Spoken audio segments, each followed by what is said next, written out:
Assalamualaikum warahmatullahi wabarakatuh. Halo teman-teman semuanya. Perkenalkan, nama saya Salva Anissa. Saya dari jurusan Psikologi Universitas Mercu Buana. Sebelumnya, saya ingin berterima kasih kepada Bapak Islahul Ben selaku dosen pengampu saya di mata kuliah Pendidikan Etik dan Anti Korupsi.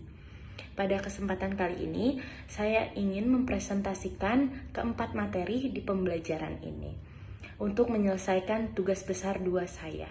Semoga bermanfaat untuk teman-teman semuanya. Pada materi yang pertama, TB 2.1, yaitu perlunya integritas diri pejabat publik dalam pencegahan tindakan korupsi. Apa itu pejabat publik? Pejabat publik adalah individu yang memegang jabatan dalam pemerintahan dan bertanggung jawab atas tindakan dan keputusan yang diambil dalam menjalankan tugas dan fungsinya. Pejabat publik dapat berasal dari berbagai bidang seperti politik, hukum, keuangan, dan lain-lain. Peran pejabat publik. Pejabat publik memiliki peran yang sangat penting dalam pemerintahan, antara lain yaitu yang pertama, menjalankan tugas dan fungsinya dengan baik dan efektif. 2. Mengambil keputusan yang adil dan berkelanjutan untuk kepentingan masyarakat. 3. Mengawasi dan mengendalikan kinerja lembaga-lembaga pemerintahan. Yang terakhir yaitu menjaga integritas dan transparansi dalam tindakan dan keputusan yang diambil. Selanjutnya, apa itu integritas? Integritas adalah salah satu bentuk kualitas terpenting yang harus dimiliki oleh seorang pemimpin. Integritas adalah suatu konsep yang berkaitan dengan perilaku, nilai, metode, sarana, prinsip, harapan, dan keterpaduan berbagai hasil. Orang yang memiliki integritas berarti memiliki kepribadian yang jujur dan kuat. Integritas dalam pejabat publik. Integritas adalah sikap dan perilaku yang jujur, adil, dan bertanggung jawab dalam menjalankan tugas dan tanggung jawab kepada publik.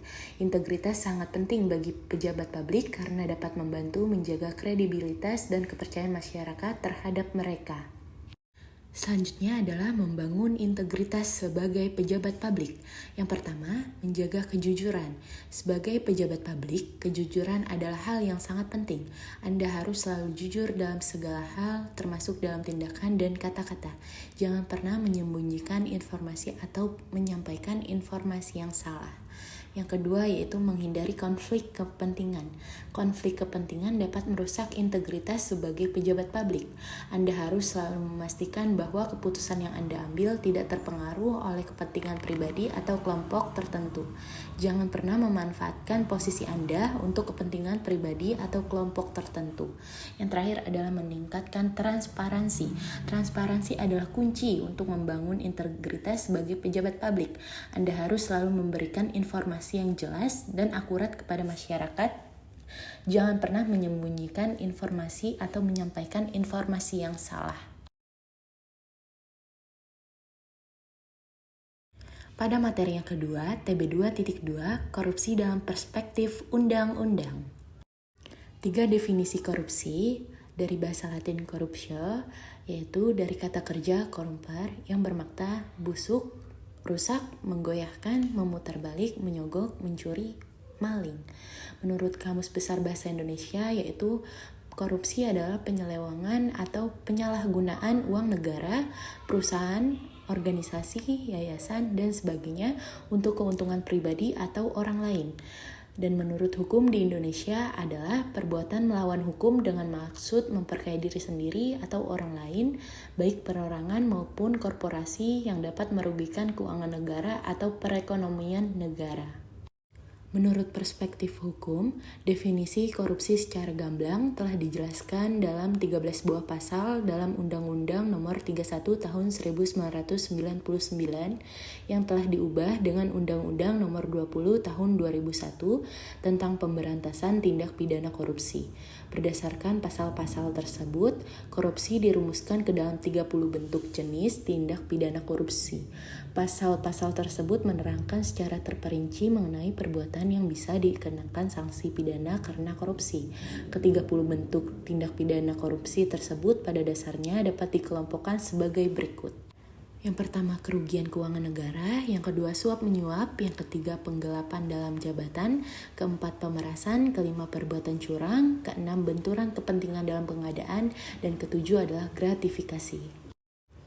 Selain bentuk tindak pidana korupsi yang sudah dijelaskan, masih ada tindak pidana lain yang berkaitan dengan tindak pidana korupsi yang bertuang pada Undang-Undang Nomor 31 Tahun 1999 berkaitan dengan Undang-Undang Nomor 20 Tahun 2001. Jenis tindak pidana yang berkaitan dengan tindak pidana korupsi itu adalah: yang pertama, merintangi proses pemeriksaan perkara korupsi. Yang kedua, tidak memberi keterangan atau memberi keterangan yang tidak benar. Yang ketiga, bank yang tidak memberikan keterangan rekening tersangka. Yang keempat, saksi atau ahli yang tidak memberi keterangan atau memberi keterangan palsu. Yang kelima, orang yang memegang rahasia jabatan tidak memberikan keterangan atau memberikan keterangan palsu. Yang keenam, saksi yang membuka identitas pelapor.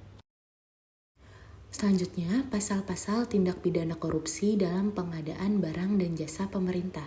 Yang pertama, melawan hukum untuk memperkaya diri, tertuang pada pasal 2 Undang-Undang Nomor 31 Tahun 1999 berhubungan dengan Undang-Undang Nomor 20 Tahun 2001.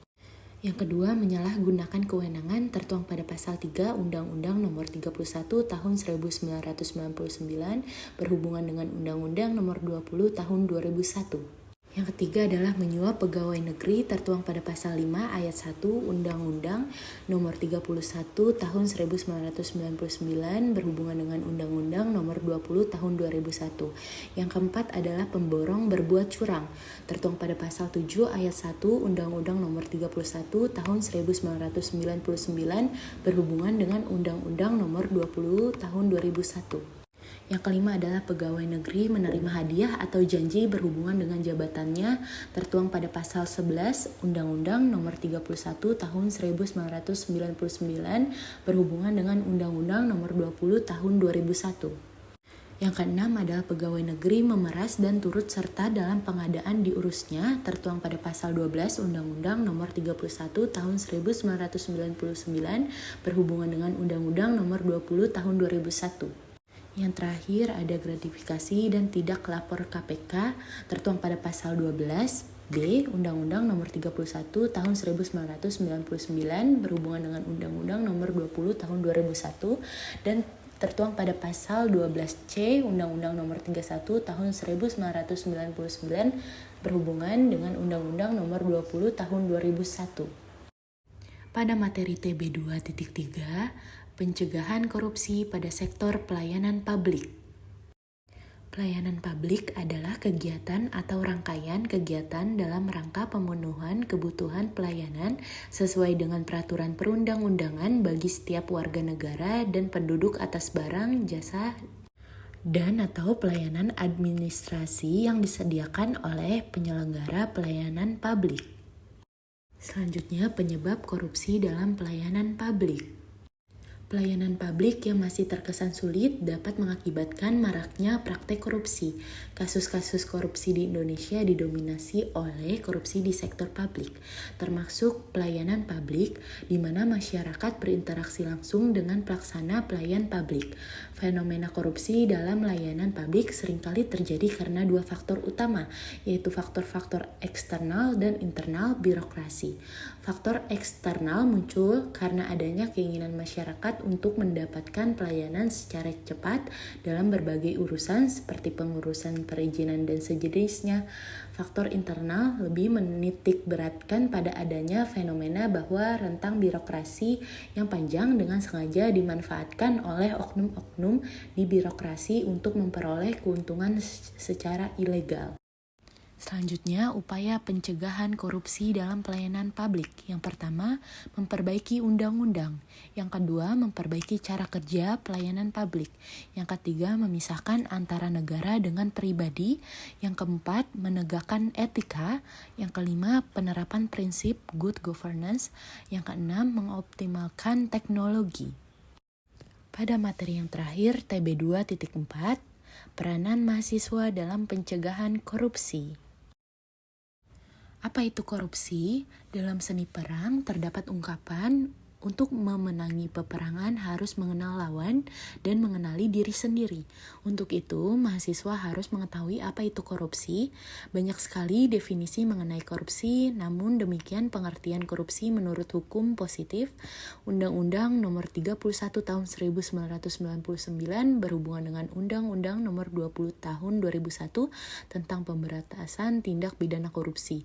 Adalah perbuatan setiap orang baik pemerintahan maupun swasta yang melanggar hukum melakukan perbuatan memperkaya diri sendiri atau orang lain atau korporasi yang dapat merugikan keuangan negara. Mahasiswa dan potensi yang dimilikinya. Pengenalan diri diperlukan untuk menentukan strategi yang efektif yang akan digunakan. Dalam kaitannya dengan hal tersebut, mahasiswa harus menyadari siapa dirinya dan kekuatan dan kemampuan apa yang dimilikinya yang dapat digunakan untuk menghadapi peperangan melawan korupsi. Apabila kita menilik ke dalam untuk mengetahui apa hakikat dari mahasiswa, maka kita akan mengetahui bahwa mahasiswa mempunyai banyak sekali sisi. Di satu sisi, mahasiswa merupakan peserta didik, di mana mahasiswa diproyeksikan menjadi birokrat, teknokrat, pengusaha, dan berbagai provinsi lainnya. Dalam hal ini, mahasiswa dituntut untuk memiliki kecerdasan intelektual, kecerdasan emosional, dan kecerdasan spiritual. Hal tersebut disebabkan kecerdasan intelektual tidak dapat mencegah orang untuk menjadi serakah, egois, dan bersikap negatif lainnya. Dengan berbekal hal-hal tersebut, mahasiswa akan dapat menjadi agen pembaharu yang handal yang menggantikan peran-peran pendahulunya di masa yang akan datang, akan dapat melakukan perbaikan terhadap kondisi yang ada ke arah yang lebih baik. Di sisi lain, mahasiswa juga dituntut berperan untuk melakukan kontrol sosial terhadap penyimpangan yang terjadi terhadap sistem, norma, dan nilai-nilai yang ada dalam masyarakat. Selain itu, mahasiswa juga dapat berperan dalam mempengaruhi kebijakan publik dari pemerintah. Usaha-usaha yang dapat dilakukan oleh mahasiswa untuk mempengaruhi keputusan politik adalah dengan melakukan penyebaran informasi atau tanggapan atas kebijakan pemerintah dengan melakukan membangun opini publik, jumpa pers, diskusi terbuka dengan pihak-pihak yang berkompeten. Selain itu, mahasiswa juga menyampaikan tuntutan dengan melakukan demonstrasi dan pengarahan massa dalam jumlah besar. Di samping itu, mahasiswa mempunyai jaringan yang luas, baik antar mahasiswa maupun dengan lembaga-lembaga swadaya masyarakat, sehingga apabila dikoordinasikan dengan baik akan menjadi kekuatan yang sangat besar untuk menekan pemerintah. Peran mahasiswa dalam pemberantasan korupsi. Yang pertama, peran mahasiswa di lingkungan kampus. Untuk dapat berperan secara optimal dalam pemberantasan korupsi adalah pembenahan terhadap diri dan kampusnya.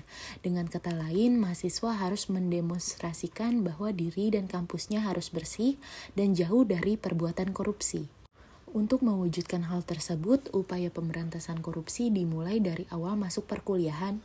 Pada masa ini merupakan masa penerimaan mahasiswa, di mana mahasiswa diharapkan mengkritisi kebijakan internal kampus dan sekaligus melakukan pressure kepada pemerintah agar undang-undang yang mengatur pendidikan tidak memberikan peluang terjadinya korupsi. Di samping itu, mahasiswa melakukan kontrol terhadap jalannya penerimaan mahasiswa baru dan melaporkan kepada pihak-pihak yang berwenang atas penyelewengan yang ada.